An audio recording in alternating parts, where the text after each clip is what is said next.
Hello there everybody, Michael here with the final video in my 1000 video celebration.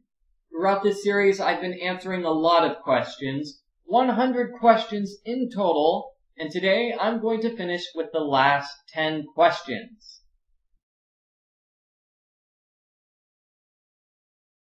I have two answers for what I think the worst game I've ever played is.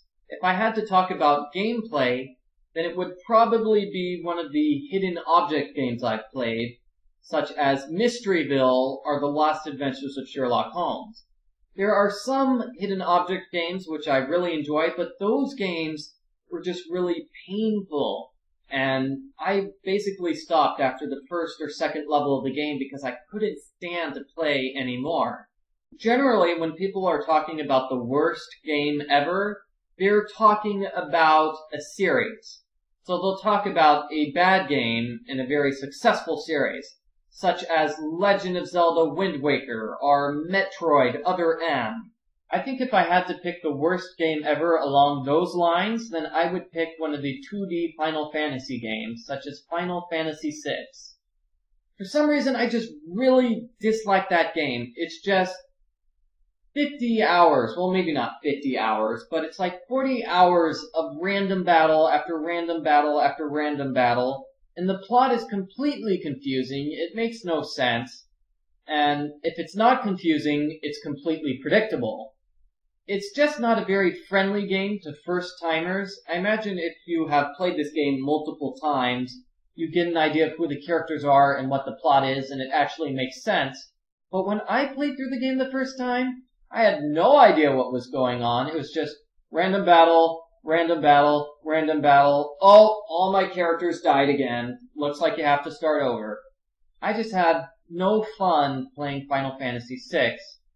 But then again, that's generally been my experience with the Final Fantasy series, except for Final Fantasy Tactics. I like Final Fantasy Tactics. That's fun. And the Final Fantasy game for the PlayStation, I played a little bit of that. That was also fun. But overall, the Final Fantasy series, at least the 2D games, have been the least enjoyable games for me to play. So that's my answer. What is the worst game you've ever played? The Final Fantasy series is the worst game I've ever played. I think that's the main reason why I still haven't played the Kingdom Hearts series. It seems like it's a great series, and it seems like I would enjoy it an awful lot, but I'm just sort of hesitant, because a part of me is worried it could be like the Final Fantasy series. I guess I kind of like musicals, but I don't really enjoy the sort of musicals they make nowadays. The musicals nowadays have an excess of musical numbers. I think a good musical has a balance between musical numbers and actual plot and storyline and dialogue. Whereas in musicals nowadays, they just seem to have musical number after musical number after musical number. I need a long enough break in between the musical numbers so I can actually enjoy the show. And that generally doesn't happen today, so I really don't watch any of the musicals which come out today. So that's my answer. I like the idea of musicals in general, but I haven't really enjoyed any of the musicals which have come out recently. And by recently, I mean like in the past 6 or 7 years. I think Ned is going to be in a Nancy Drew game, but I think they're waiting for a special occasion. Bess and George were in the 20th Nancy Drew game, and it was a big celebration because this is game number 20, so they brought out Bess and George. So I think they're probably going to wait until game number 25 or game number 30. You know, a really special occasion. And when this occurs, I think that's when they're going to put Nancy's boyfriend Ned in one of the Nancy Drew games. For some reason, I really don't feel comfortable saying how tall I am in a public video, so I'm going to say that I'm rather short. I'm about the size of an 8th grader. I really haven't grown that much since then. So that's your answer. I'm about the size of a tall 8th grader.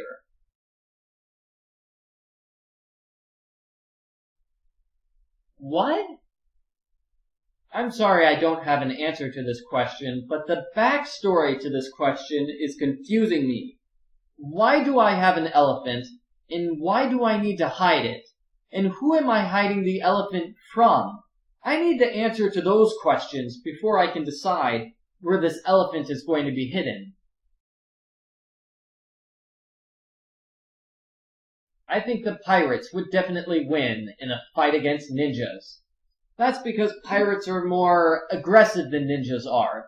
Ninjas tend to hide in the shadows and attack their enemies in secret when they don't expect it, whereas pirates just come out in the open and they openly confront their enemies.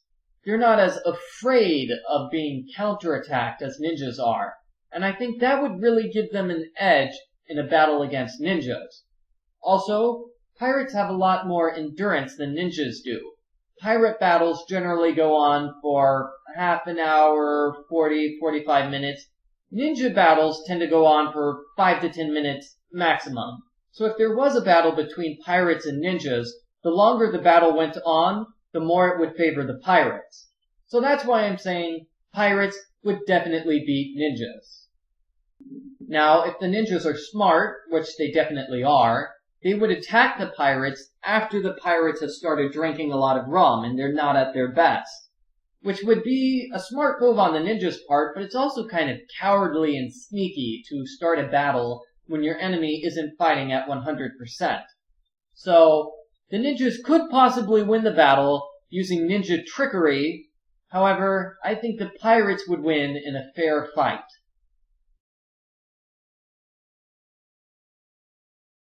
My favorite Nancy Drew death sequence is in Nancy Drew Secret of Shadow Ranch, when Nancy is killed by a chicken. From the Chicken of Doom. Ow! Ow!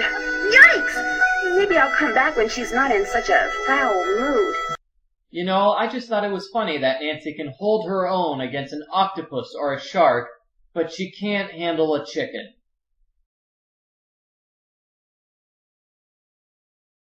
To be honest, the plots of the Nancy Drew games seem to blur together at times. There are some general things you see in a lot of the different games, such as Nancy uncovering a secret treasure, or Nancy having to solve the mystery of why somebody is sabotaging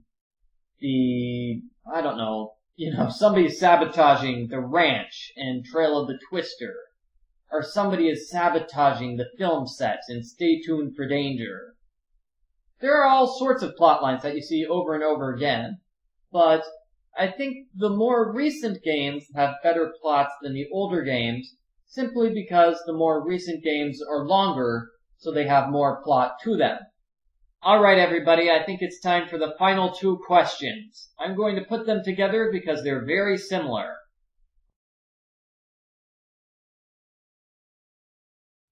I'm not exactly sure. I don't know how to answer this question. There are some things about the older games which I miss, but when I think about it, they are contained in some fashion. For example, in the older games, I really liked the idea of a timer. You know, in Nancy Drew Message in a Haunted Mansion, there was a timer in the bottom left-hand corner of the screen, so you could always click on it and see what time of day it was. That was an interesting mechanic. However, we have seen something similar to that occur in the more new Nancy Drew games, such as Nancy Drew Warnings at Waverly Academy, where you could change the time on Nancy's phone. So I think that's my answer to the first of the 2 questions, what do I miss about the older games? I don't really miss that much because most of the things I enjoy about the older games are still in the series. As for the newer Nancy Drew games, I like them a lot, so it's hard for me to say what I really dislike about them. I think what, in general, people dislike the most are the chores. People dislike it when you have to do chores in these games, and it seems like a time waster rather than something fun. For example, take the snack shop puzzle in Nancy Drew Warnings at Waverly Academy. That was fun, but eventually it reached the point where it seemed like it was just a chore. You know, it was just busy work to fill up time to make the game longer. I think that's the main reason people dislike chores. People will feel that they're not fun, people will think that they're just there to take up your time. So, I can't really say that those weren't in the older games. Think of the fourth game in the series, Nancy Drew, Treasure in the Royal Tower. That game starts off with Dexter giving you a list of chores. You have to go back and forth between Dexter and Professor Hotchkiss, and you have to go downstairs to fix the lights, and you have to give something to Jock, right? You have to tell Jock to defreeze the chicken wings. So, there were chores in the older games, but I think it's more pronounced in the newer games when you have to do chores, if that makes any sense. Alright, so that's it. That's my answer to question number 100. So I guess this is the end of the 1000 video celebration. Thank you very much for watching all my videos, everybody. I'm glad you appreciate them, and I'm really glad that you enjoy these videos, and I hope to make more videos in the future. Thank you very much for watching. I'll see you in Nancy Drew's next adventure.